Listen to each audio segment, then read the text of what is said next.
It's the Knicks, Jets, etc. podcast with Alex Trataros, John Meleka, and Raisi on the beat. Let's go.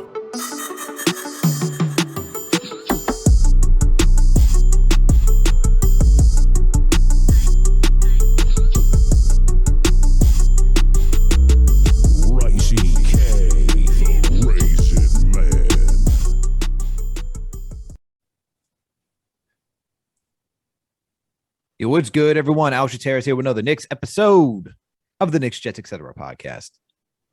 And with me, as always, my buddy, my coach, my pal, the man with the plan, the one and only, John Meleka. But before we ask John how he's doing, everyone out there, if you listen to this podcast and you haven't done so already, please make sure to subscribe. We're on all audio listening platforms. We're on Apple, Spotify, Google Play, Amazon, Alexa, Stitcher, you name it. We are there. If you listen to us on Apple or Spotify, please make sure to give us a 5-star rating. And if you listen to us on Apple, please make sure to leave a comment. I don't know if you know about this website. It's called YouTube. I also don't know if you know about this website, but it's called YouTube. We're also over there as well. Type in Knicks, Jets, etc. period. Subscribe, hit that notification bell. That way you know when a new episode drops. And when you watch a video, hit the like button, leave a comment. It's just polite. Add to the conversation. We want to know all your guys' takes, so please do so. We also got another podcast over there, Winning Picks Weekly. John and video producer Greg and our guy Chip Murphy. These guys go down everything: basketball, football, baseball, NBA, college basketball. Hockey's in the thick of it right now. Our guy John, our video producer Greg, their blood's probably boiling right now. These guys are living on the edge watching these Rangers play. If only you were looking at my screen, and while you were saying that, literally Penguins hitting off the post in the second period here with 50 to go. John may not make it. And the Penguins score. All right, go ahead. Let's just get on with it. John may not make it by the end of this podcast. John may not make it, but we'll see what happens. And then last and certainly not least, please make sure to follow us on all social media platforms. We're on Facebook, Twitter, Instagram, TikTok, you name it. We are there. John, what's going on, buddy? How you doing? I'm good. It was a terrible weather weekend. Had a wedding on Sunday on Mother's Day. So we did Mother's Day dinner on Monday. So that was fun. But right now, on my mind are these Rangers. Like we said, we're on the Knicks pod. We want to talk about similarities here. The Rangers and the Knicks, man, it's like I'm watching the same exact team. They came out of nowhere this year. They were like, oh, this is going to be the team. We ran into the Penguins, who are veterans, not really like the Hawks, but the series is going oh my God, they just scored again. The series is going exactly like I'm telling you to the T, like what happened with the Knicks and Hawks. Game 1, we get the buzzer beater in overtime. It's sudden death, but still triple overtime. They get the buzzer beater on us, send us home miserable. Game 2 at home, we win it. Everyone celebrating, having a good time. Go to Pittsburgh, Game 3. Come back. We had a nice little comeback, a nice little fake Knicks comeback, like we always think about, and then we end up losing 7-3 or 7-4, whatever it was. And now Game 4, Penguins. They're up 2-1 right now. We're still alive, but not looking too great. If we come home, we go to Game 5, and I'm at the Garden again. And we lose again in Game 5, again in the first round, again. Dude, there's not much more I could take. I'm so glad this NFL schedule is coming out, but that's for another episode. So that'll make me smile when I book my ticket to Lambeau or something. But will it make you smile? The rumors Yankees right now for the right now, Jets rumors is for Game 1. I think on 9/11. Hell yeah, Pats at Jets. I would love that. Sunday night, I would love that. We got to get a first division win at some point, man. I would love that. NYCFC is doing okay, but really the only thing keeping me afloat right now are the Yankees, man. The Yankees right now, Yankees even at a no-hitter going into the 7th, I think, or something like that, the 8th. Dude, and we won with Anthony Rizzo. Everybody's doing well. Everyone's pitching well. Even Glaber's back. Aaron Judge contract year. I mean, right now, you ask me how I'm doing, it just depends on me. Just ask me what team I'm thinking about. I'll tell you how I'm doing. Right now, when I think about the Yankees, everything's fantastic. When I think about anything else, like the Knicks, they cause me stress right now. We're about to get into it. Rangers causing me lots of stress. That's about it from me, man. How you doing? Doing well, man. Yankees are killing it. Why do you I think I'm know, happy? dude. I know. The Yankees are Let me tell you something. They are keeping all us right. afloat. 20-8, top of the American League. Hell Okay, yeah. let's go. Dude, Let's Nestor, go. like the back of our rotation's murdering. Oh, you got hit that. You got Everything's clicking right now. Everything's clicking right now after a first 2 weeks of everyone freaking the hell out. But that's New York sports in general. So you know what's even better is since I work here in Boston, right? In my cube, I have all my sports teams hanging, whether it's Jets, Knicks, Yankees. I got a nice Yankees banner, etc. I got a nice Yankees banner hanging in my cube. And the best part is that my colleagues tease me about it because they know the Red Sox are buns. No, they're the worst team. Buns. Close to being the worst team, but they're pretty bad. They're second to last in the They're the American worst League. team. They're the worst team. Buns. Straight cheeks. 10-19. So you know what they asked me? You're gonna leave that Yankee sign up? It's like, absolutely I am. I'm going to leave that Yankee sign up and let you all know that the best team is right here in this office. Facts. That's facts. So Yankees making me happy. Jets, I'm optimistic. I actually did watch a really good soccer game. Shout out to my wife's brother, Leo, his team, AAU team. I watched soccer. We're about to get on some Real Madrid getting 2 goals in the 90th minute to get to the Champions League right now. I would have been well. You now speak about getting 2 goals. I had never in my life watched such an intense game amongst high schoolers, 9th graders, like 9th, 10th graders. These kids are going at it, man. Going at it. 0-0 at half, comes out. 0-0. Nil. Yeah. Well, 0-0. I like that little action. I like it. Get really into it. Oh, yeah. So over the second half, keep in mind the team that my wife's brother's on is called the Bolts. And I forget the red team's name. I'm just going to call it the red team. I don't remember their team's name. Doesn't matter. The Bolts won. Anyway, Bolts score. This beautiful, beautiful goal. Like 20 meters out. Sails right over the goalie's hands as the kid's diving for it. Straight net. Midair. They come back, score. All in the beginning of the 10 minutes of the next half. So it's tied 1-1. The Bolts then go on a scoring spree. I watched this kid do a bicycle kick. Oh, let's go. To score. Bicycle kick to score. And then the next goal, they back-to-back goals within like 5 minutes. Gets a header right in over the goalie. I've never been so excited in my life watching Let's soccer. go. Look at this. It was the most amazing. And obviously it's like kids, so you get to be like sidelined. So it was amazing to watch. Amazing.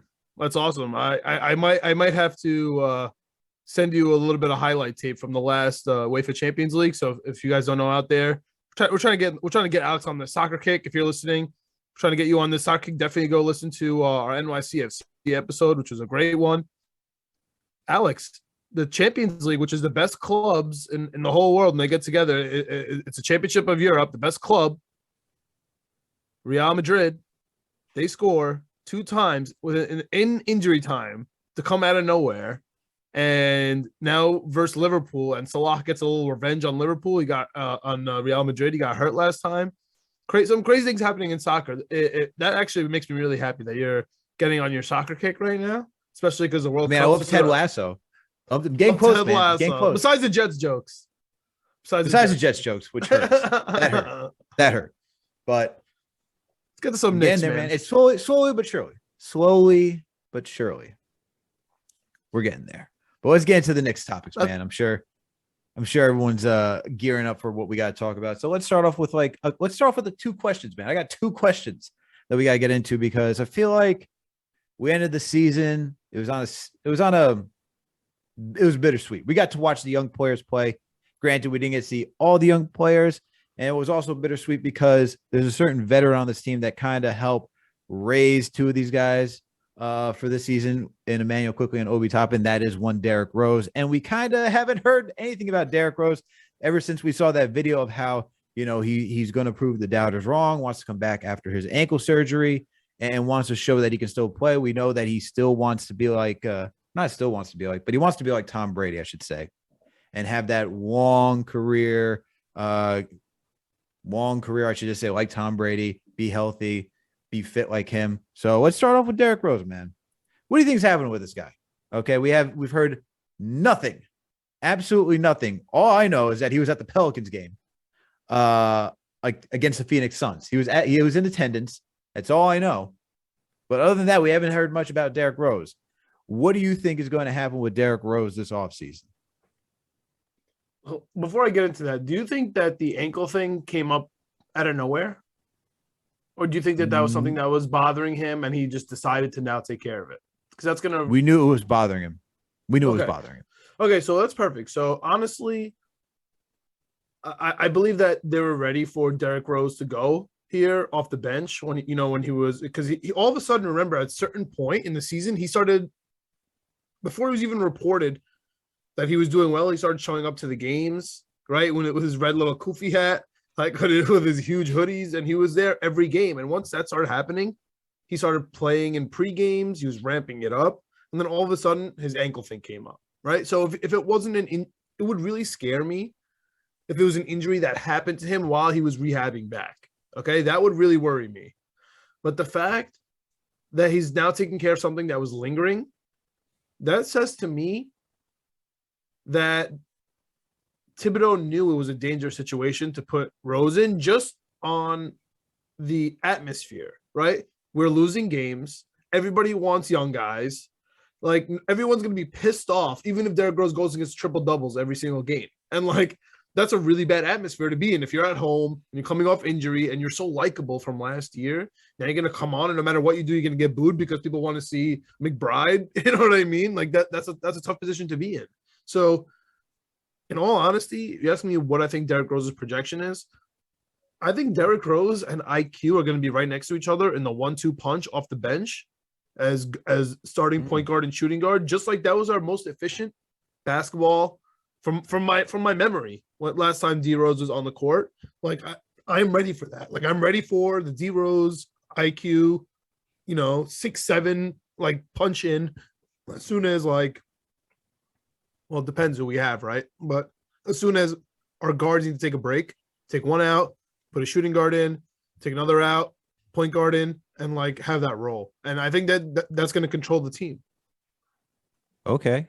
So you expect to get a D Rose IQ backcourt tandem again coming off the bench. I'm presuming that because if IQ's not starting, which I know everyone is clamoring for, or could be a realistic option because he is going to the third year of his contract, right? You're thinking then that we're getting a point guard this offseason to fill that hole because there's no way it's going to be Kemba Walker, and there's certainly no way it's going to be Alec Burks. So you think either one, Jalen Brunson's on the way, or somebody else? Yeah, in this scenario, it has to be a Jalen Brunson. If it ends up being a Tyus Jones, then it would be a little switched, in my opinion, where IQ would start, and then off the bench you just have D Rose and Tyus Jones, which to me would be. Does that kind of even the same work thing. though? Yeah, well, I think that D Rose likes being off ball. You know what I'm saying? The way he played with IQ, it was. Does he? Because he was more on ball. It was interesting to me the way he was able to adapt. Like IQ could chill, and it wasn't like D Rose had no idea what to do. He wasn't stagnant. He was still moving around. It's because his ego's gone, man. He doesn't care. Doesn't care how many points he scores. He just wants to win the basketball game. You know what I'm saying? He just likes basketball.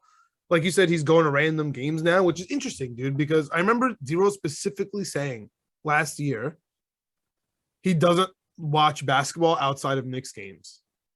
Which that's the only thing that had me thinking for a second, like, oh, he said he doesn't watch basketball outside of Knicks games. He said if he's outside of Thibodeau, he would retire. But here he is watching on the basketball game. It could be a coincidence. You know what I mean? He's in the city, whatever. Was it in New Orleans, he said? Yeah, New Orleans. Yeah, he's probably just chilling in New Orleans. Like, oh, there's a ball game on tonight. Like, let's go. You know what I mean? So, maybe just much about nothing. But yeah, in my opinion, dude, I just D-Rose specifically, I see him being our six-man point guard off the bench, or shoot like one or two guard off the bench. And as I say that, Pittsburgh is up 4-1, and they just slammed into the glass right where the Rangers fans are sitting. So I think that's the dagger. But anyway, what do you got on D-Rose? You looking forward to the game on Wednesday? Dude, this would be tough. It's gonna be tough if we lose the series. I have to watch Pittsburgh celebrate. I watch all the other teams celebrate. It's gonna be tough. God, I can't wait till October. Let's go Yankees, baby. Let's play the Twins. You know what? Play the Twins in the playoffs. Side tangent. Like, this is actually really impressive by the Rangers because they cleaned house too, right? Like, they completely cleaned house. So to be back in this position, it's got to look good for the Rangers. They're on forward. The come up. Really do remind me of like the 4-seed Knicks. They really do. Like, their bees, the goalies. Hopefully they make the playoffs again next season. Yeah, like the goalie's best in the league, but then he got crushed last game, Igor, and then they took him out. So now he's getting crushed again. So I don't know what the hell's happening, man. He's Julius randling it up. Oh wow. Yeah. Hopefully not. But I think I think for Derrick Rose, so interesting, man, because I could see it going either way. I would prefer that he be on this team to continue to be the mentor that we need, especially for the youth. For someone like Jericho Sims, Quentin Grimes, Deuce McBride. You know, we heard Derrick Rose talk about he hoped that Deuce McBride got more minutes in his absence. And we just saw how key he was to helping getting Obi Toppin. You know, like we always hear, we can remember where, you know, Obi was struggling and Derrick Rose was like, just worry about getting the rebound. Don't focus on it. Just worry about getting the rebound and everything will follow through, right? And then we see Obi start to get better and better. Even though we got to see him like really perform in the playoffs, it helped Obi like find that North Star in order to get him on the right path, right? That's why I want Derrick Rose to come back for and help for these young kids. But it's just hard for me to think that Derrick Rose is going to come back because of consolidating all these assets, right? All these veterans and thinking of if they really want to go into youth movement, what does that mean for everybody? What does that mean for IQ? Do they want, because we see the investment that Tibbs has in IQ from this past offseason, where they had IQ running point guard in summer league. You know, what does that mean for him? Do they want IQ to run the second unit then? If they get someone like Jalen Brunson, you know, if they get a Tyus Jones, do they want Emmanuel quickly being the starting guard? Because Tyus Jones is not really an off-ball guard. He's a traditional point guard, you know, and even though Derrick Rose has the capability of playing off-ball to some extent, he's more of an on-ball guy, which is kind of what we saw in the struggles with Julius Randle and Derrick Rose in the playoffs. That's what they're both used to. Mm-hmm. So it's just I see, part of me feels like Derrick Rose is going to be gone this offseason. Wow. And I'm not looking forward to it because I do like Derrick Rose. I am part of the D Rose Hive. Got the number 4 jersey back there, but I feel like he didn't even wear it. I did wear it. What are you talking about? He didn't wear it. He didn't wear the jersey. Yeah, I know, that's the sad part, right? He didn't even get to wear that jersey. But I think because he still has value, man. Even though he was injured, some team can look at him saying, "Well, we saw what he did. He was a 6th man of the year candidate the year before." That's what I'm saying. We knew he injured his ankle on the whole Knicks. He was the best player on the whole damn Knicks the last time we saw him play. That's all I'm saying. That's the other thing too. It's so tough. Yeah. But that's the other thing too, right? Because it's like that intrigue, right? It's like with Cam Reddish, like there's an intrigue too. And Cam Reddish, we're going to talk about you next. But I don't know if they're the same at all. No. But I'm just saying, no. I'm not saying that Cam Reddish is good as D Rose is like right now for the impact or like that type of value. I'm just saying the intrigue, though. We know Derrick Rose is good. We didn't get to see all of him this past season. When he did play, he was still good. That second unit was still top at differential, a positive differential, leading the league with that second unit. Gets injured because he injured his ankle in the playoffs because he had to carry the entire team on his back against the Atlanta Hawks. And now you're like, you could still say like, oh, he's still good. A team like the Clippers or somebody like that, they need a point guard coming off the bench. I could see them saying, we can make some moves to make that happen. And maybe for the Knicks, and you need assets, you do that. That's all I'm thinking for Derrick Rose. I just don't think you're going to get many assets for a team looking at D Rose. That's more of like a veteran team trying to like get off the hump. To me, it's way more worth it to keep him. He's close with the rookies, like you said. And even last year's rookies too, when it comes to McBride, like he's good with the coach. His son is here. Like he has the whole family thing going on. He's comfortable. Like he's even comfortable in the crowd. You know what I mean? Like we don't bombard him. Like when he goes to the bike in the back, like the fans are right in his face. Like nobody talks to him. Like he's comfortable. You know what I mean? It's not like It's not a lot of fanfare like it was when he first came here. I don't know. I think D Rose is way more valuable on the team than for anything we can get for him. But if he's pissed off about like being on the bench for some reason and he wants to start, then we're having a different conversation. You know what I mean? But he just doesn't seem like that type of guy for me, especially at this point in his career, especially the way he's showing up to pregame and shooting around. And look at that, the Rangers getting 4-2 over here. There's some hope everywhere, man. There's some hope in the Rangers. There's some hope. Yeah, what period is it? It's still early. 5 minutes left in the second. It's still good. Everyone knows the 2-puck lead, hardest lead to hold in hockey. So we'll see what happens there. But just like there's some hope with the Rangers, I do think there's some hope with D Rose. Again, my whole thing is the last time he played, he was the best player on the court. Just leave him off the bench. Give him 20 minutes, man. Give him 20, 25 minutes. Like that's beautiful for me. And it makes Burks expendable. You know what I'm trying to say? Like you don't need that.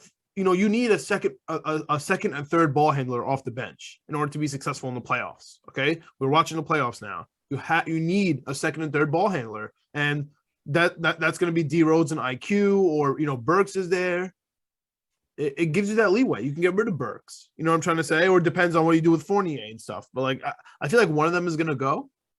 So like if you throw Burks, okay, let me ask you this: what would you think of this? This is where my brain is. What if it's Brunson and Burks as a 1 and 2? Fournier's gone, and then you have D Rose and IQ off the bench. Is that like a winning guard situation? No, or Burks. I like Burks off the bench. As a shooting I like Burks guard. as starter. Why not? He's not. He's a defender. I like him. I like him. Shoots threes if he's open. Gets rebounds. He's not going to control the ball. Brunson is. I know. I like Burks coming off the bench because I think he's a little too streaky as a shooter. Same thing with Evan Fournier, which is why I like Evan Fournier. I think the idea of Evan Fournier coming off the bench is good too because they're just streaky. You need a little bit more consistency at the 2-guard position like that. And I mean, like, yeah, he has the length to be starting next to Brunson, but nah, man. I think Burks, that's been his career. That's been his role this entire time. I mean, I don't see why change it up for a guy like him. I think really the bench role is solid for Burks because I just see a lot of guys, like, even though he's a solid defender, he's very limited in what he can do, right? Like his dribble package is not that creative. Like he is like behind the back, crash down the lane, or maybe a step back, sidestep. Like it's just kind of like Fournier. It's limited. Like it's once you know what they can do, it's easy to defend them. That's why with guys off the bench and you watch them play, that those limitations are able to flourish a lot more because you're playing against other guys who are limited to a certain capacity, right? I need a guy who can do a lot if they're starting. I don't think that's Burks. So Brunson, honestly, if we're talking about creating a lineup, it'd have to be like Brunson, RJ, or like go defensive heavy with like Grimes next to Brunson, something like that.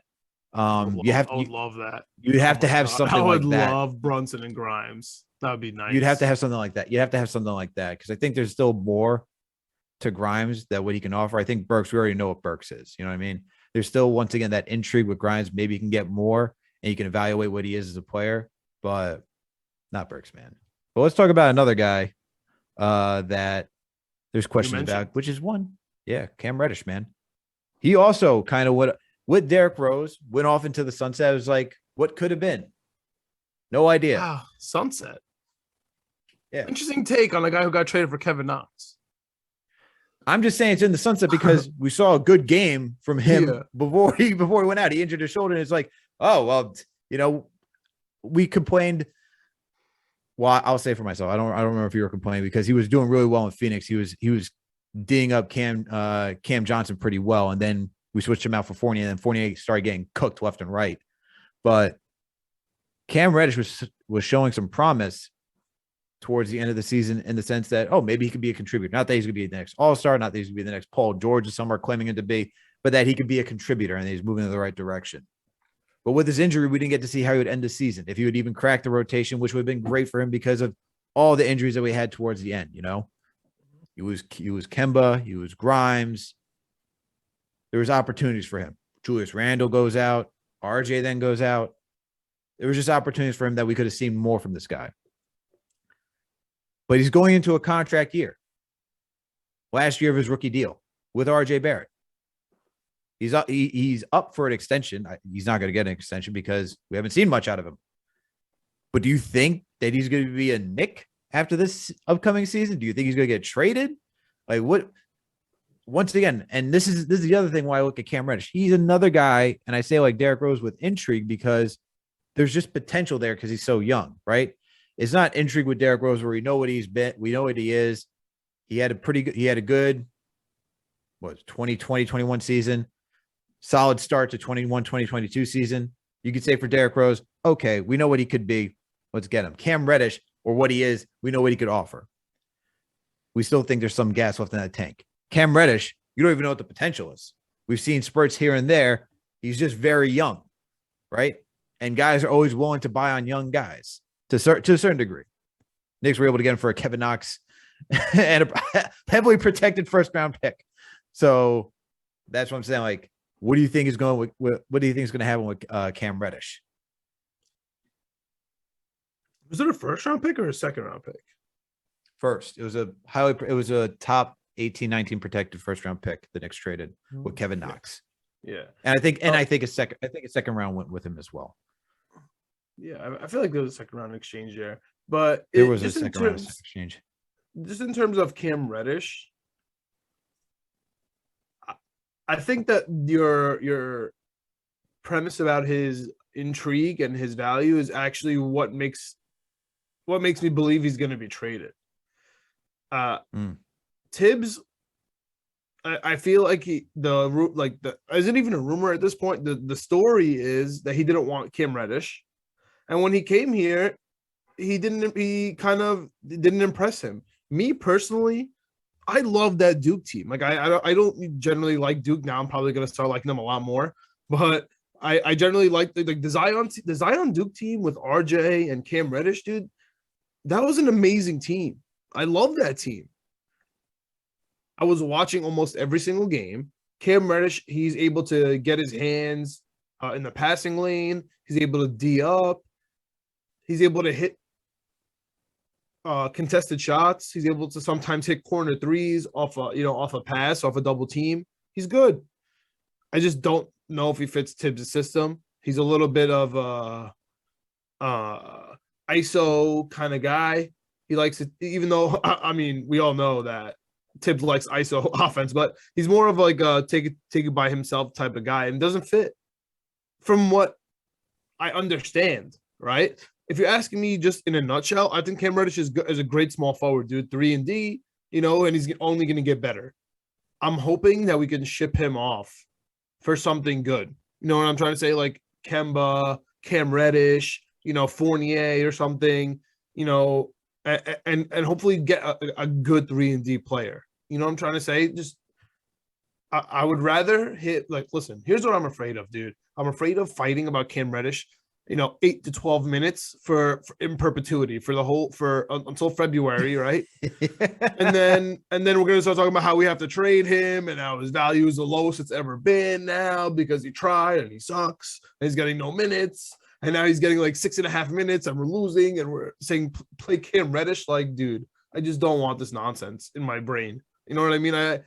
The Knicks have so many problems and small forward is just not one of them. But you know what is one of them? The goddamn Penguins, because now it's 5-2.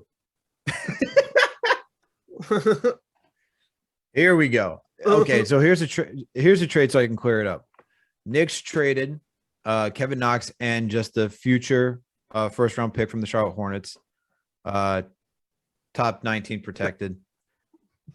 It's been traded 100 times, right? No, not that one. Not that one. It's okay. a Charlotte. You're thinking about the Hornets second round pick. That's been traded. That was traded a while back. Actually, was it? I can't remember if it's that one or the Pistons that was traded. But anyway, the deal was Kevin Knox and that first round pick from the Hornets that was top 18, 19 protected for Cam Reddish, Solomon Hill, and we got the 2025 second round pick from the Hawks. That's the second round pick. Yeah. But I hear your point on Cam Reddish. The fact that they were willing to trade him to the Lakers, that there were those type of rumors. I forgot about that. And Burks, too. Don't forget. And Burks makes me think that Reddish is here on the chance that he could become something. If he becomes something, cool, he sticks. If they don't see anything, I see him going. Honestly, I don't see how you can, unless you think that you want to keep him here, you think you can continue to develop him, get him on a cheaper deal for an extension, but now you're extending somebody and you just have more draft picks in the future that you can get. Like, I don't know why you would want to go that route and this is where I was saying, like, you get Cam Reddish, 1 year is not enough to figure out what you have in this guy because you have until the trade deadline now. Yeah. You just traded a first round pick. And that was what's so frustrating. You traded a first round pick, even though it was heavily protected. You traded a first round pick, and now it's not a full year. Everyone was saying you have a full year to evaluate Cam Reddish. No, you have until the trade deadline to evaluate Cam Reddish.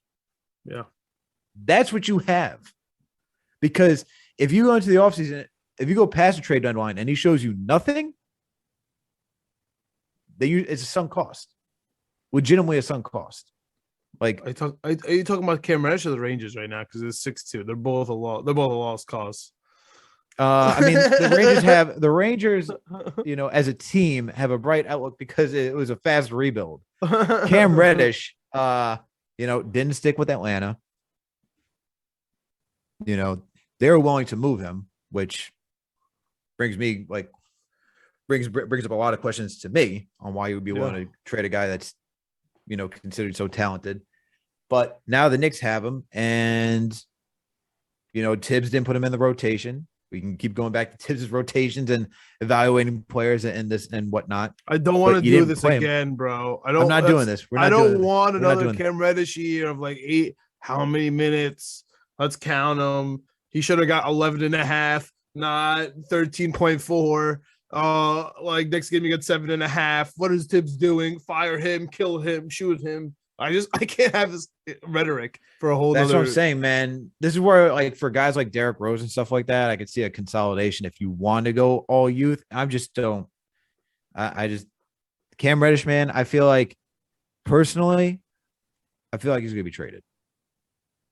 Me too. I hate to say that. I'd like to see Cam Reddish here. I'm just feeling that he's going to be traded because the decision to pay somebody when you have, so many draft picks in the upcoming years,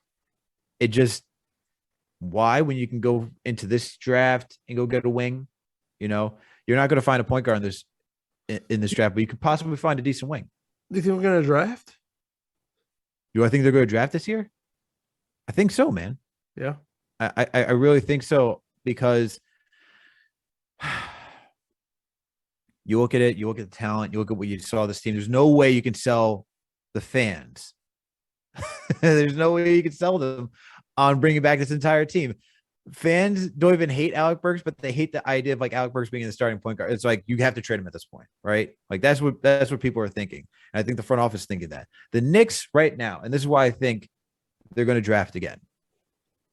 They have from now until 2028, 23 draft picks. 23 draft picks, including first and second rounders. Wild. Something's got to give.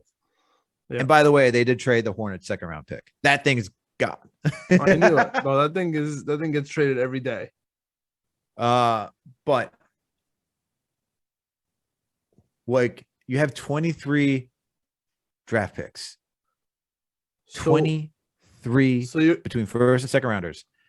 Either you're packaging a lot of those up to move, and most of them are second rounders because that's what they've acquired through various trades. But okay, so I don't know how you have all these draft picks and you're going to say, "Oh yeah, we're ready." Like this team is not even ready to be a championship contending team, let alone being a playoff team. Right? Like, so we're still in that like rebuild. Yeah, but so your conclusion is we're gonna keep Rose, trade Reddish and make a No, draft. I pick think for we're. a wing. I think Rose and Reddish are being traded. Oh, okay. So both trades, and we're gonna draft a wing. Yes. Okay, that's not bad. I think they're going. I think they're going to move RJ back to the 2, and I think they're going for a guy. I've been screaming that for days. I've been saying RJ. You know what's funny? For days. You know what? I thought he'd be good at the 3, and he wasn't terrible at the 3. But I think he just is better to back down 2s offensively because they're much smaller. Hell yeah. Man. Defense will be okay because 2s are usually a little bit quicker, but he can. You got to think about the playoffs. You got to think about the playoff matchups, man. Regular season is one basketball game, but like as we're watching the playoffs now, man, we remember it every year. Like, where would RJ fit on this basketball court? Right? We're not even in the Eastern Conference Finals. We're just in round 2. Like, where's RJ fitting? He's a shooting guard, bro. Yeah, and because you look at 3s, right? Even he got moved down. People like Kevin Durant, guys like that, Jason Tatum. It's not gonna work. Tough, man. Yeah, exactly. That's tough. It's tough. So is he the same height as Tatum? No. Are they both 6'6"? Tatum's taller. Oh, really? Like 6'8"? I think he's 6'8". Yeah. Yeah. Okay. Yeah. Jason Tatum is 6'8". Yeah. Yeah, it's a tough matchup for RJ. I like him at the 2 personally, so we'll see. I mean, Brunson, RJ. I mean, but Brunson, Grimes, RJ is fine with me. To be honest with you, I really like Grimes, man. I think that would be a good lineup. I think it's just tough. Can I say something that's gonna get me in trouble? And if you're listening to here, shout out to you. I know you can yell at me, especially if you're a Knicks fan. He really reminds me of Allen Houston because I know Allen Houston's in our lore. But dude, Grimes really reminds me of like Allen Houston. His jump shot, yeah. Like what we know of him is Allen Houston 15 years in, right? Like that's the Houston we remember. But like he was still like a young guy in Detroit, like trying to get it together. Like early Knicks, like very streaky kind of guy.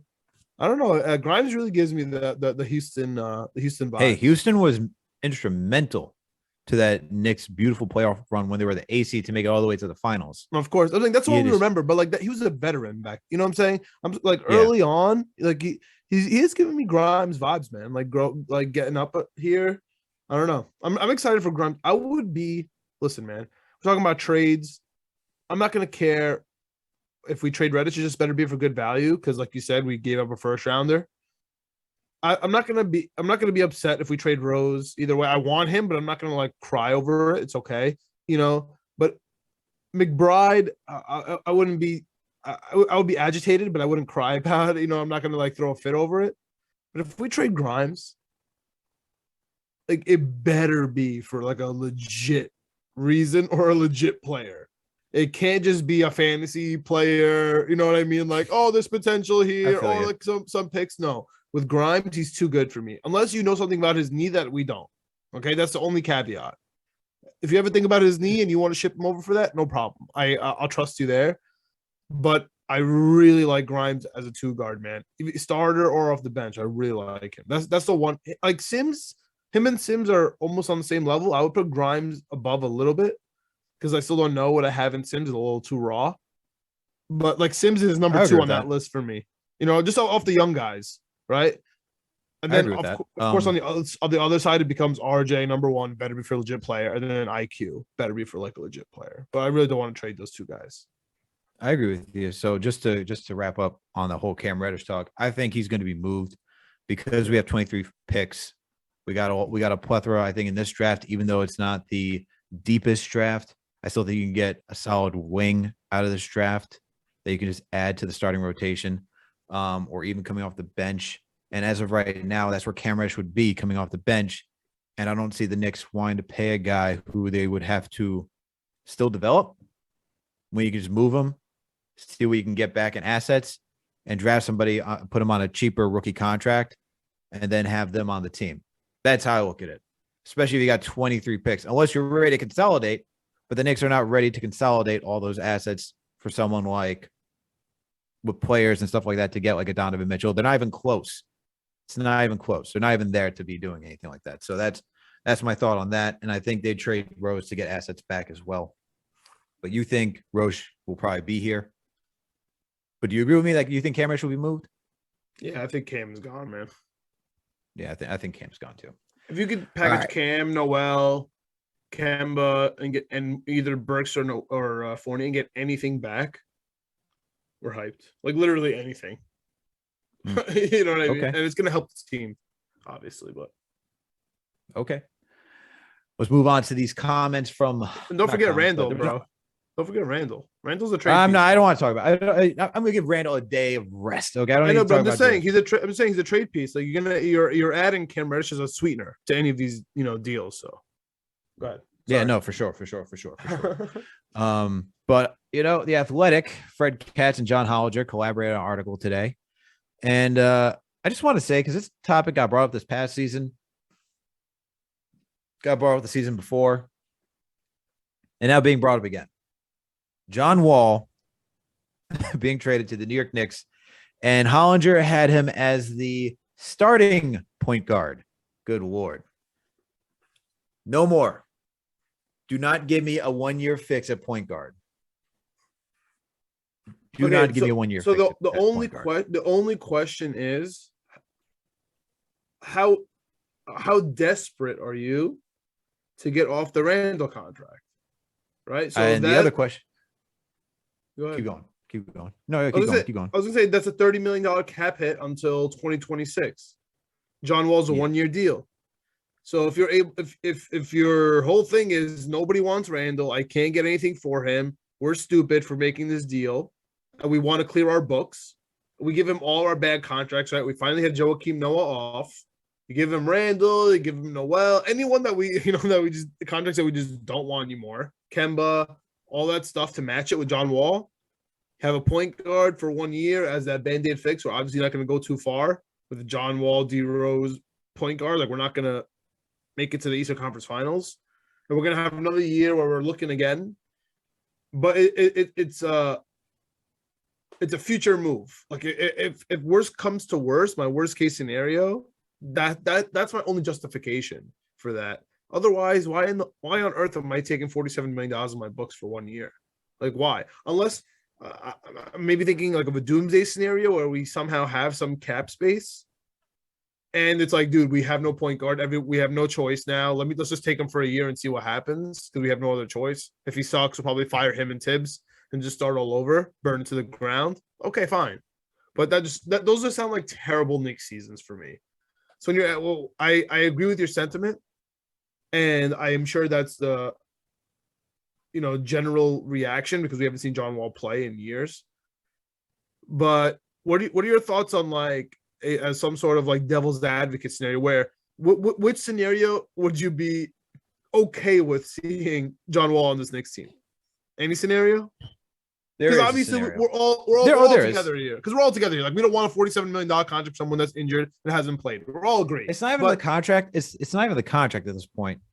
It's more so the fact of like if you're telling me you're moving Julius Randle, I would be more interested in what the return is because I feel like we have to get a draft pick back.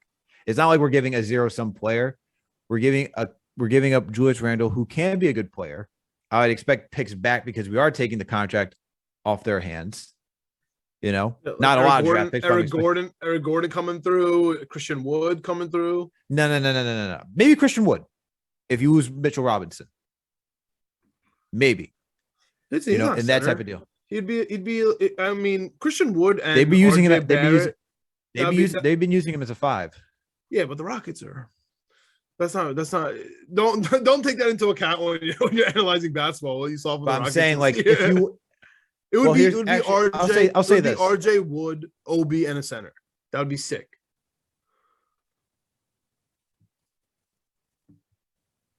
Obi Wood in a center. Obi's playing the 3? No, Wood would play the 3. What? Wood's he was Wood? Yeah, he was playing small forward. He was playing wing a lot. He was grabbing the ball and playing some wing. I mean, I really like Christian Wood's game, man. You're living off the the Cleveland Cavaliers, three-man big court. That's what you're living off of. I just like the way he played. He's a power forward / center. He's only 6'10". Like I know he's big, but he's a stretch. Like he could play with an Obi. You know what I'm saying? And like a real center. That's a real defense, in my opinion. I don't know. I really he grabs boards, man. He gets the points to go with it. He could hit the three ball. Like he could do all that. He could do all that. Stretches He's a good everything, player. dude. He stretches everything. That's He's what a we good player. need with the players that we can't stretch, like an Obi. See, here's the thing.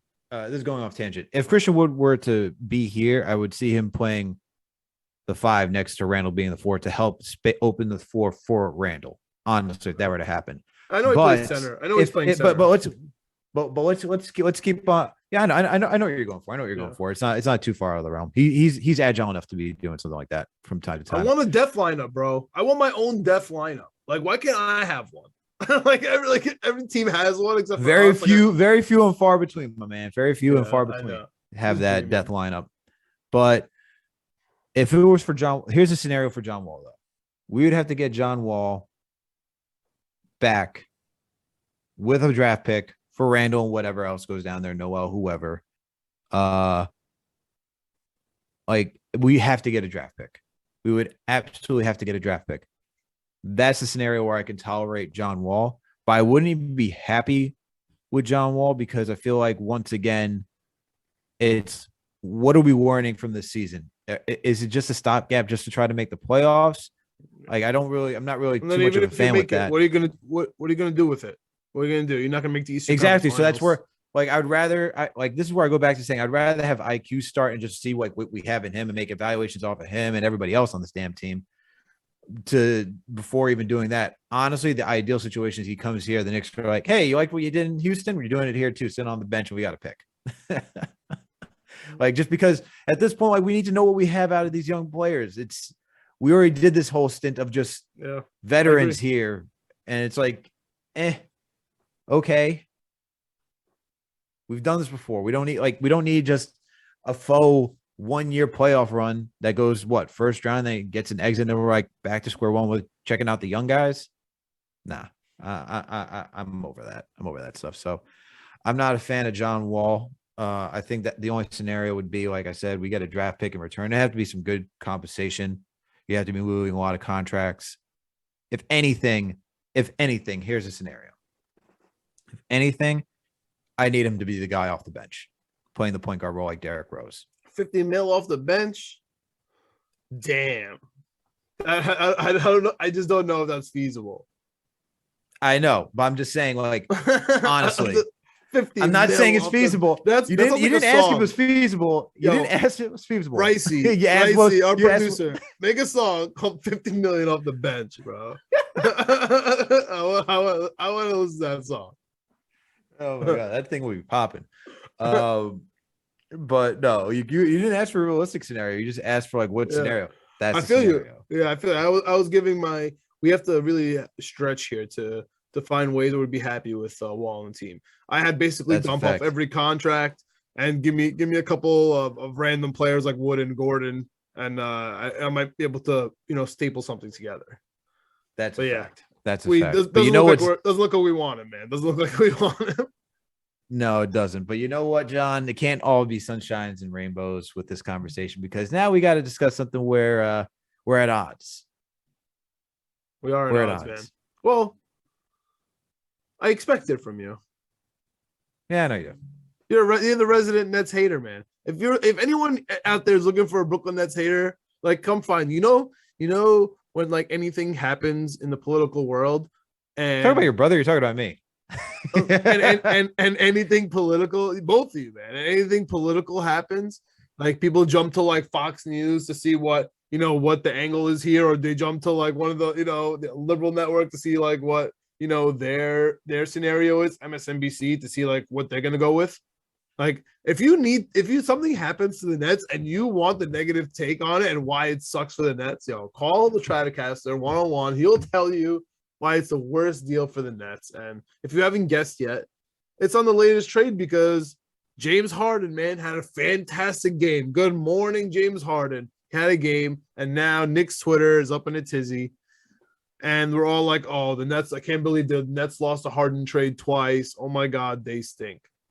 Can we just recollect for 1 second what the trade was? It was Ben Simmons, Seth Curry, Andre Drummond, an unprotected 2022 first-round pick, a protected 2027 first-round pick for James Harden and Paul Millsap. How on earth did the Nets lose that trade? Like, I know as we stand, the Nets lost in the first round. And as we stand, the Phillies tied 2-2. I don't think Philly's going to win this series. So let's cap it at Philly won one more round than, in my scenario, won one more round than the Nets. Because they were playing the number one Heat. You know what I'm saying? And Harden was only good when Embiid came. So the question is, who won the trade as we speak right now? It's ridiculous to try to see who won a trade, right? 3 weeks into it. We realize that as basketball fans, but we need some debates. We need some debate. And like, we need to know right now as it stands, not for the full term future, right now as it stands, who won the trade. And I am 100% going with Brooklyn. Can you imagine what their team would look like without Andre Drummond? They already have no center. Like, without Andre Drummond, Nick Claxton would be the legitimate starting center, and who would be off the bench? Like, that would be disgusting, man. I don't even know if they'd be allowed to play if Andre Drummond wasn't the center. LaMarcus Aldridge, that was tough, man. And Seth Curry, like, without him, if you notice the only games that Brooklyn was doing well in, Seth Curry was their only catalyst. He was killing it for them in the regular season. Then he got hurt, and they sucked. So had ankle surgery. Had ankle surgery after he came. He got hurt. It sucked, dude. And he came back, and I was tough on him because he just had ankle surgery recently. Right now, he just had ankle surgery. Oh yeah, he got hurt, dude. He was really badly hurt. And I was clowning him for a little bit because Brooklyn was literally like searching for him on defense to go at him, and so I was clowning him a little bit. But just based off that, I would say the Nets won this trade. Dude, they still get the first round pick, you know, coming in right now from Philly. And I don't think they're going to use it. I think they're going to trade it because, you know, the Nets are looking to rebuild and to win now. But let me ask you this, man, before I get your whole take on Philly's side, before, you know, we go a little back and forth here. But would you have thought this at all if Harden didn't win game, you know, didn't tie the series up right here? Because it was really because of Embiid. You know what I mean? Like, would you have been saying this if Miami was up 3-1 right now? And, you know, Embiid had one game? Or, like, are you just like... It's actually... But it's not even off the... I'm not even looking off the playoff experience that Philly... I would say Philly won the trade. I look at it from the fact that Philly won the trade because they got rid of a guy who... And I'm looking at it from Ben Simmons because that's really where the asset comes from, right? Yeah, you got Seth Curry. That's a good player. Drummond, probably not going to resign with Brooklyn. He's going to go somewhere else. He was not playable because he's really just a backup center, right? He's better at being a backup center in the playoffs. No, as Russillo said, he is a regular season center. You need two types of centers on your team. You need a regular season center and a playoff center. I think he's going to resign, bro. He was getting 20-20. Like, he was killing us. Like, the Knicks games, he's winning important games. There was talks that he probably wasn't going to resign with Brooklyn right now. Yeah, they probably can't afford him. He probably wants a crazy contract, right? But yeah, you can't give him like a top three. Like, he's not the big four. You know what I mean? You can't give him like, it can't be KD, Kyrie, Simmons, Drummond in terms of contracts. You can't do it. You just can't. No, and here's the thing, right? I look at Brooklyn and yeah, I don't like Brooklyn. I don't like them because it's just all the clowning, all that stuff. But let's look at this team for a second. Yeah. You look at the up and down this team. I know you don't. I know. You're trying to be more realistic than I am. I know what's going on here. I just like basketball. I just like basketball. But I do hate James Harden. So there is that part of it. But here's the thing. I look at Brooklyn. Let's look at that roster construction. Outside of Kevin Durant, Kyrie Irving, who do you have? Seth Curry? Okay. So there's your three right there. The rest of the team is like, what? Okay, Claxton, Bruce Brown. Harris. They lost Harris. Harris, yes. He's Harris big for the team too. But that's it.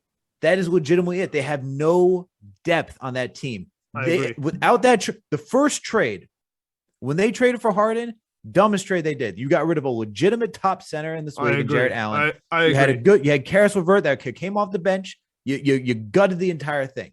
You gutted it 100% on the first trade for James Harden. It was terrible. Horrible. And this is how I look at, because I also can find that all these guys for Jarrett Allen right now. Every single up for both these teams, both trades. I would give everyone. And honestly, Taurean Prince was pretty solid as a role player for Brooklyn. You see him getting good minutes in Minnesota. Yeah, he's good. So they traded all these guys to get what? Harden, who then wants out, and now you trade Harden, and now you get back a guy who we have no idea what's going on with. Legitimately have no idea. Has not played a single game of basketball this season. Is still on an extension. There's no guarantee that he's going to play next season. There is no guarantee. He's going to play next season.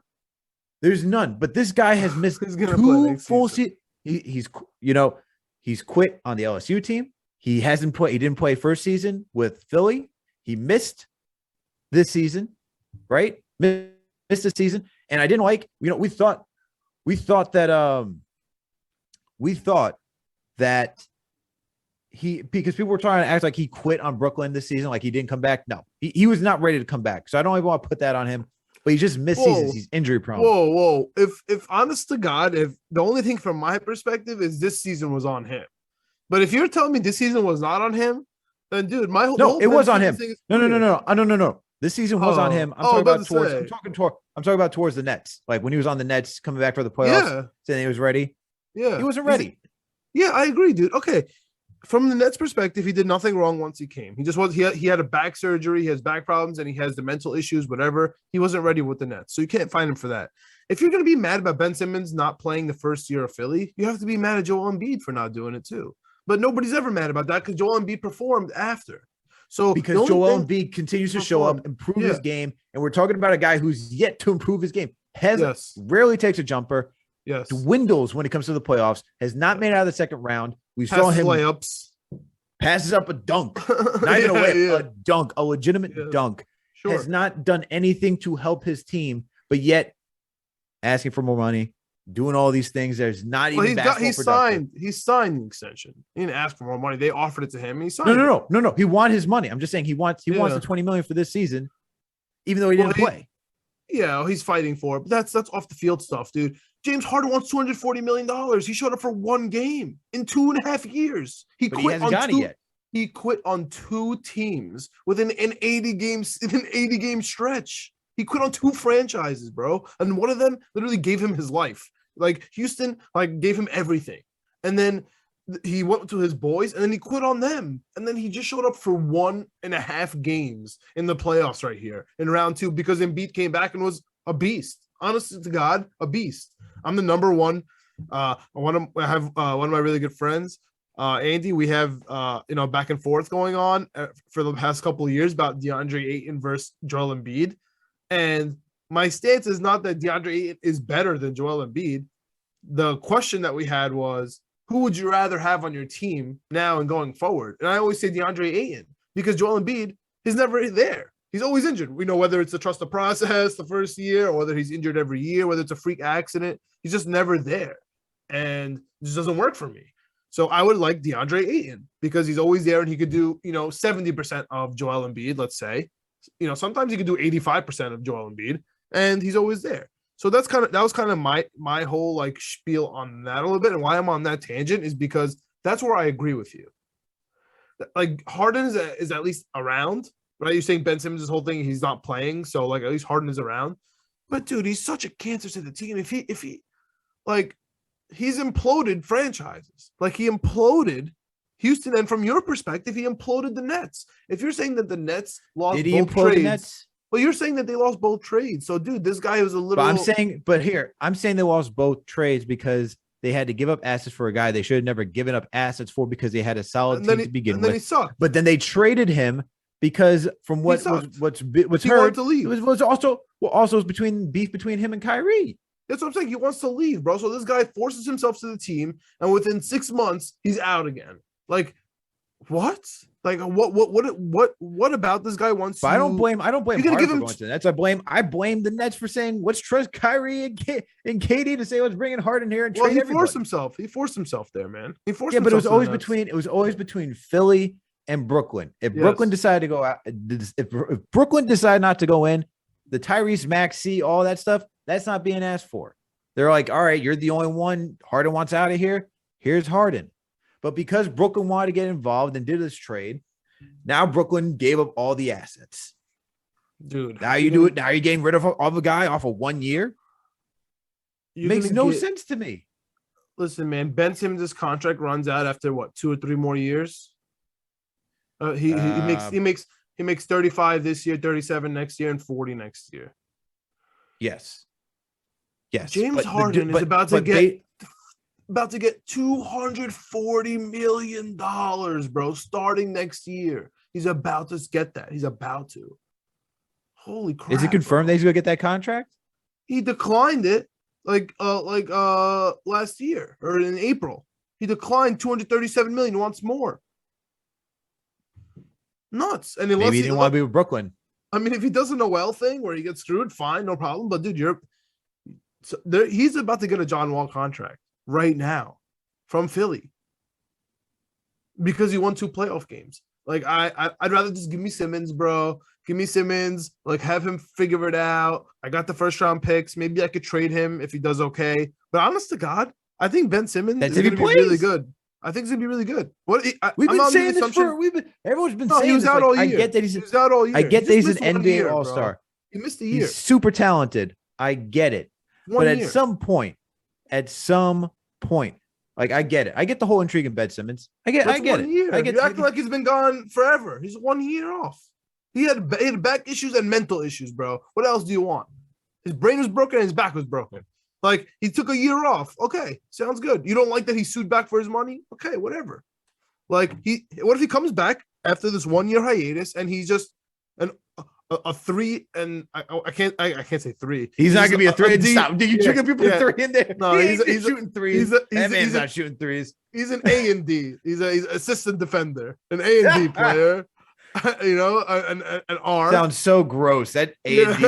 That sounds so ADR. wrong. He's an ADR player, right? Because he gets some rebounds and Kyrie's controlling the ball and he's with Kevin Durant. Like, I don't know, man. Ben Simmons, Seth Curry, Kyrie, Kevin Durant, and a center.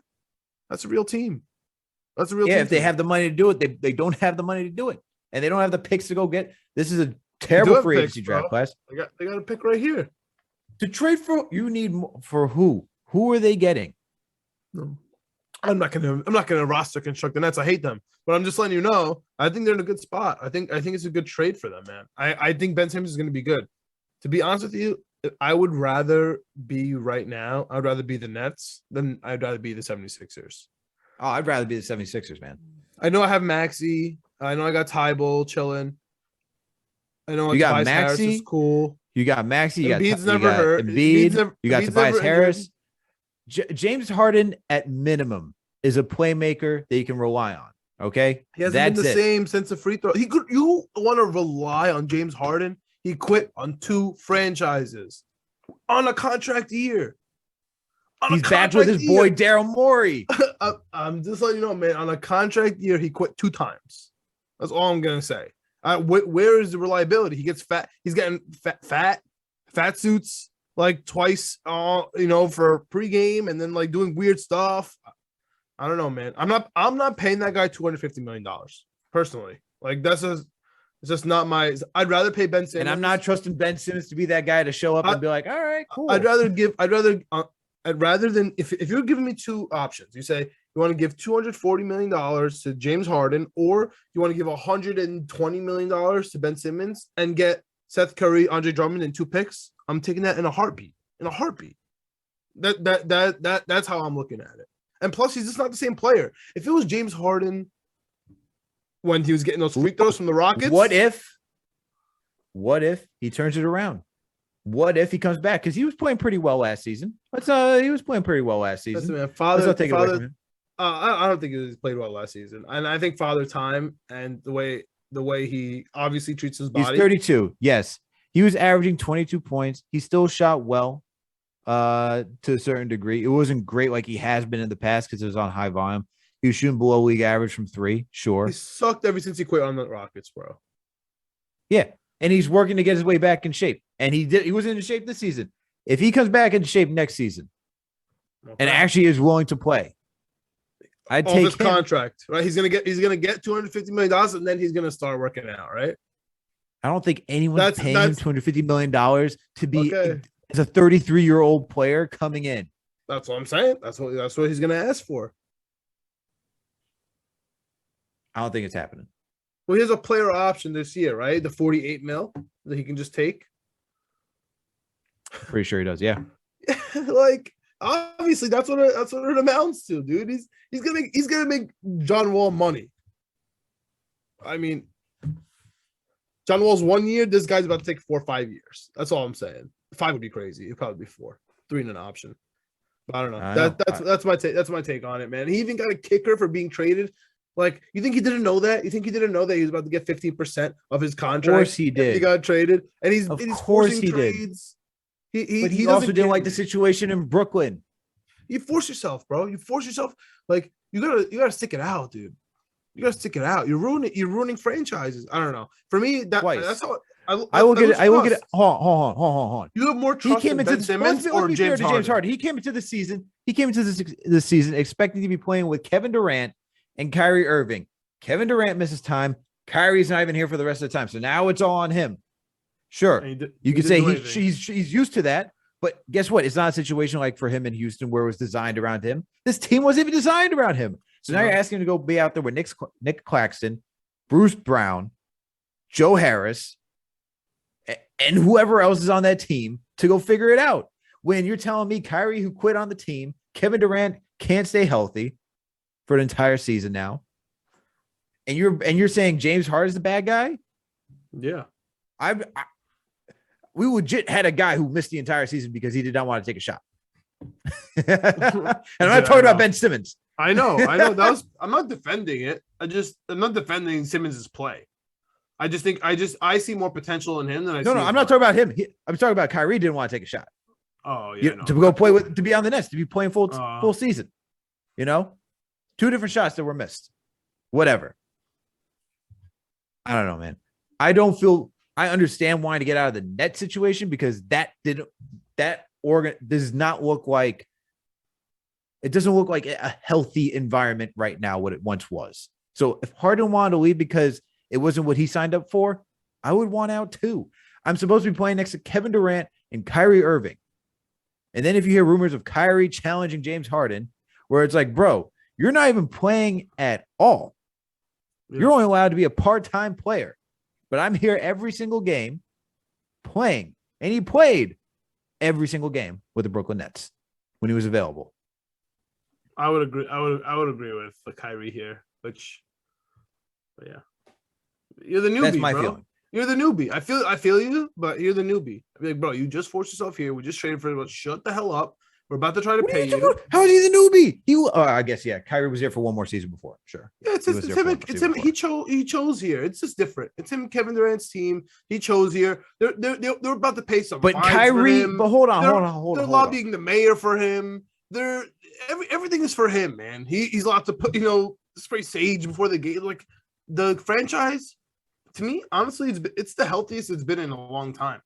To be honest with you, from my opinion, I thought it was better with D'Lo and all of them. That honestly, if that team was still around, I would like watching that team. That's fair. I don't think I like that fans. Team. I don't think they had fans, but as a basketball team, I agree with you. That's fair. Yeah, no, healthy as a team, like I thought you meant as a franchise. And everything. Now they have the confident coach, even though people are screaming at him and want him fired. At least he's confident, and he has some cachet. They still do have Kevin Durant, top 5 player, Kyrie, one of the best point guards, and they have some injuries. Like, they're gonna build. Like, they made mistakes. This is too much Nets talk. I'm just saying, I'm telling you, I don't like the Nets. I don't think they're gonna do good. I just don't think they lost this trade. I hate Philly. I hate the Nets.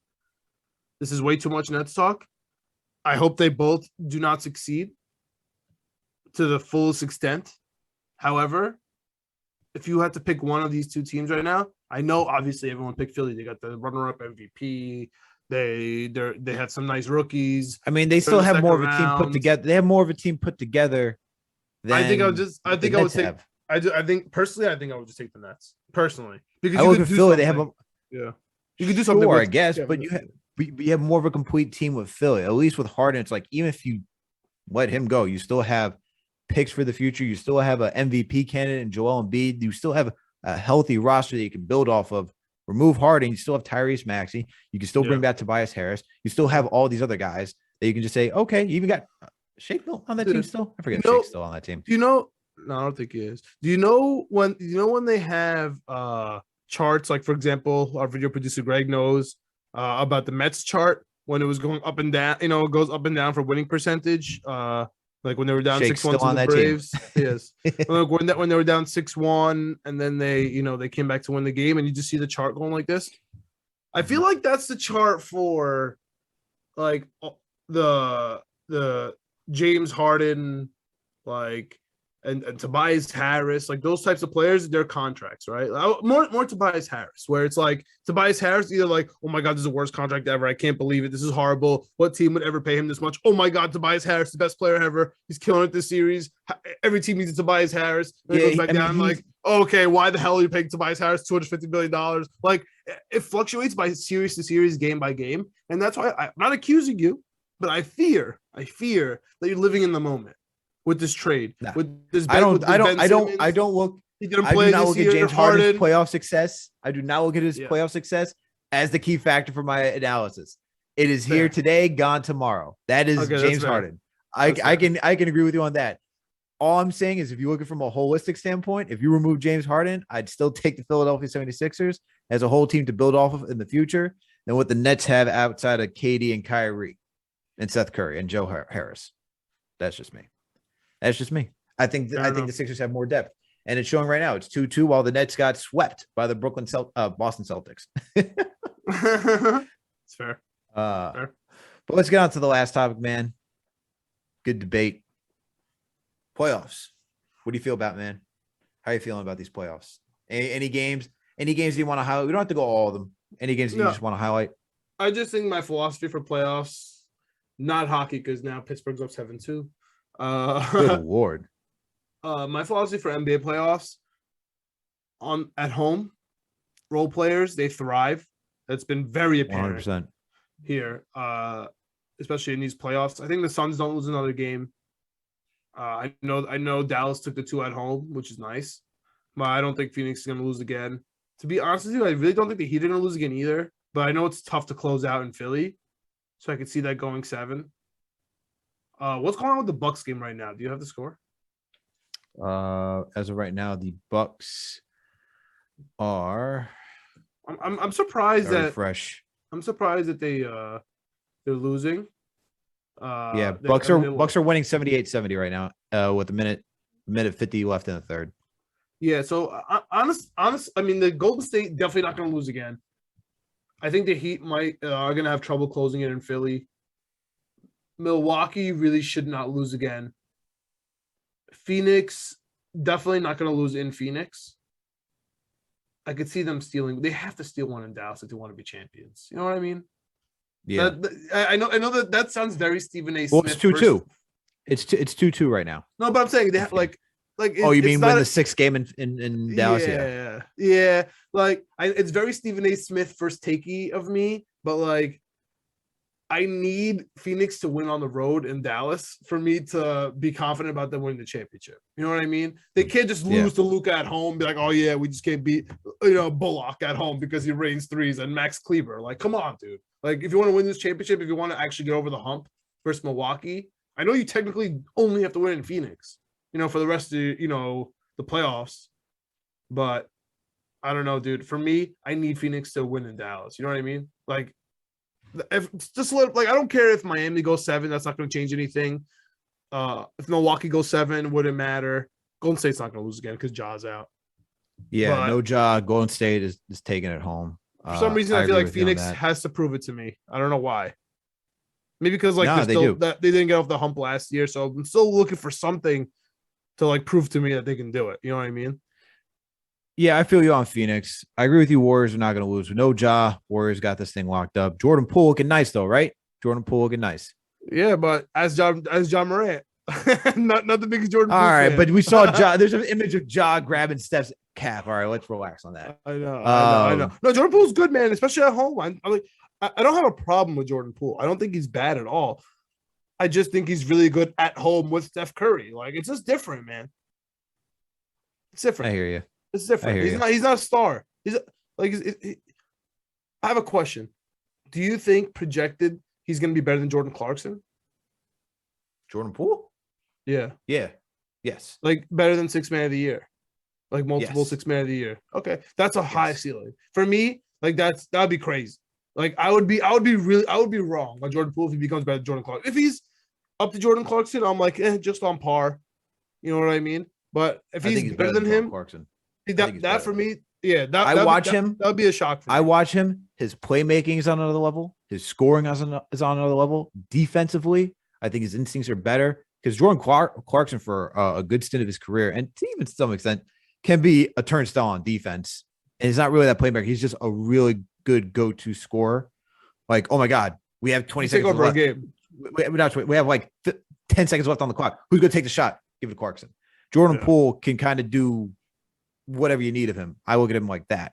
But yeah, Warriors going to win. For the Suns, I agree with you. They got to prove something because it's now 2-2 in the series with Dallas, and Dallas it's a weird design team. They're another team that doesn't have a lot of depth, but the role players are just playing above their heads right now, and that's why they're in it. Granted, Chris Paul got ejected yesterday from the game, so a guy gave Dallas a little bit of an edge, huh? A guy or a child? Like on, he's a child. It's a little child. For what are you talking about? The guy that Chris Paul kicked out that put his hands on his mom. Oh yeah. Literal child, which is nuts. Yes. Yeah, well, he shouldn't be touching family either. Like I know. The whole thing is crazy. The whole thing is crazy. That's crossing the line. Fans gotta respect other people, especially players' families. So yeah, I agree with you on Phoenix. Just because it's 2-2 now, you gotta, of course, they're gonna win at home, but you gotta finish this game in 6 in Dallas. For the Bucks, they should close this series up. Giannis is just otherworldly, man. Your brother. My God. He's a beast. Love it. I would just love watching him play, man. He's just amazing. He is just true. The fact that he has a jumper is just insanity at this point. That mid-range, baby. Mid-range wins championships. Mid-range. And then the last one, I mean, Phoenix, Miami, that's going to be a gross series. I think that's going 7 now. I don't know why, but I feel like it's going to go 7. I feel like things just turned with Embiid coming back. It looks like Jimmy is the only guy that's ready to play for Miami. But you don't know who's going to show up for either team at this point. That's why I think it's going to go 7. I think both teams are just really good at home right now is what we're seeing. I mean, that's kind of how it's worked. So we'll see what happens. Does Miami win in 7? I think Dallas is only good at home. Dallas has been good at home too, but I think Phoenix should be able to close it out. Chris Paul is going to be upset. They have to. But hey, man, I think it's a good place to wrap it up. Yes, good sir. Talk, good debates, good conversations. Good conversation on everything. But thank you for all of our listeners tuning Besides in. Besides the Ranger stuff, not a good conversation. Yeah, wow, I'm surprised you're still alive. It's 7-6 tough. That is rough. Well, I mean, what was the score before we started here? It was like 2-1. Yeah, I think it started at 2-1 when we started. This has been a tough podcast. It's tough, man.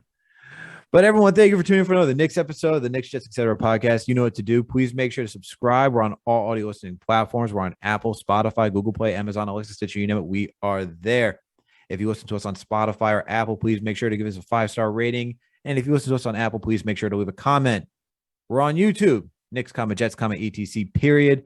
Find the page, subscribe, hit that notification bell. That way you know when a new episode drops. And when you watch a video, hit the like button, leave a comment, add to the conversation. But while you're also at the YouTube page, we got another podcast, Winning Picks Weekly. John, video producer Greg, our guy Chip Murphy. These guys go down every single sport betting odds that you guys need to place. Money line, over, unders, prop bets. These guys got you covered for hockey. When I say hockey, I mean NHL, MLB, NBA, NFL. You want to do some March Madness? Wait until next season. They got you covered. But don't worry. You need to place some money on the line. These guys got you covered, but make sure to do so responsibly. And last and certainly not least, please make sure to follow us on all social media platforms. We're on Facebook, Twitter, Instagram, TikTok, you name it. We are there. Thank you, everyone, for tuning in for another Knicks episode of the Knicks, Jets, etc. podcast. We out. Let's go, Knicks. And watch me die at the Garden. Game 5 again. God damn, we better win.